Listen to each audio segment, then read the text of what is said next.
Hi.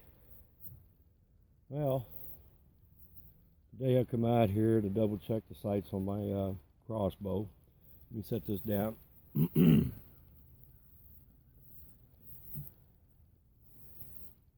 passing, I took a look at this tree and I looked on the ground and I happened to notice there ain't no acorns on the ground.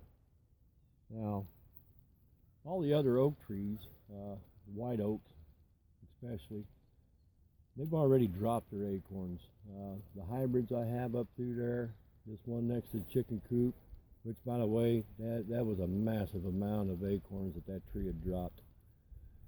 I had got some crab apples out there. They're starting to drop. Some of them are, hanging in there pretty good. The deer are really getting into them. I got 4 scrapes out there underneath my trees, underneath 2 of the crab apple trees, 1 of the oaks, and 1 scrape underneath the chestnut tree. I put cameras out there to see what's going on.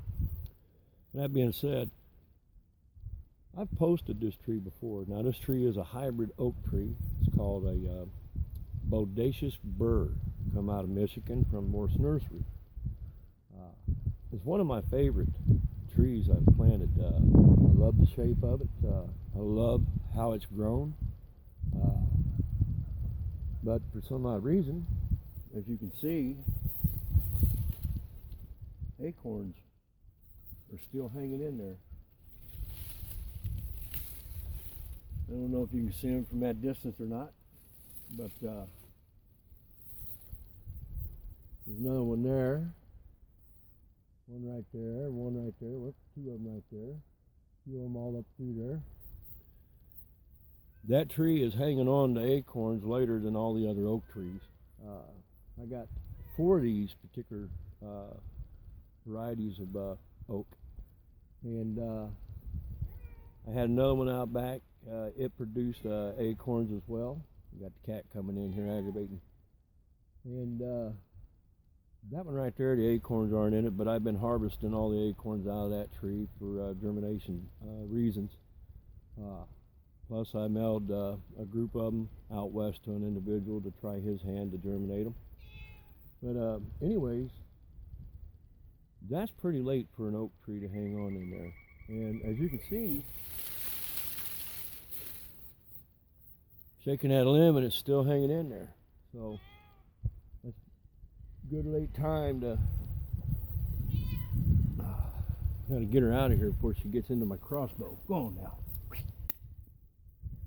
But anyways, I like this tree. One thing that really stands out about it is the limbs as they grow, they're weeping downwards. It kind of puts you in mind of some type of a weeping variety type tree. The foliage in this tree is stupendous, as you can see. And one day that tree will be bigger and make a really nice shade tree out here. I'm just surprised that the acorns that hang on to that tree as long as it has. I got 4 of them all together, which, that don't bother me none. That means it's a later season acorn for animals to enjoy. I'm not going to harvest anything out of this tree right here because I've got enough to germinate. I've got quite a few seeds, as I've already shared with you guys, for germination purposes. Now the seeds coming off these trees right here more than likely will not be like the parent tree.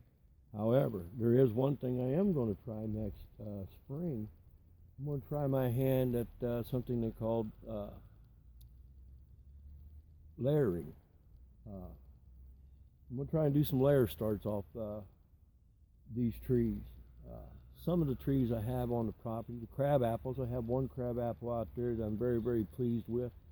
I'm going to do some air layering off of it, and probably a little bit off this and a little bit off of a couple of the American chestnuts that I have out back, just to see how that works. I've never done it before, but if it works, that'd be all right, because if it does work, what I take off of this tree would more than likely be a clone of that tree, and I would get the same growth rate, and I would also get the same productivity. I should.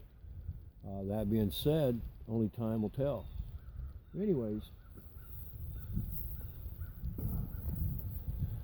I left the crossbow over there in the target. Scope wasn't off. I didn't bump it hard enough to hurt it, so I'm glad of that. Anyhow, my name's Jim. If you like what you see, subscribe.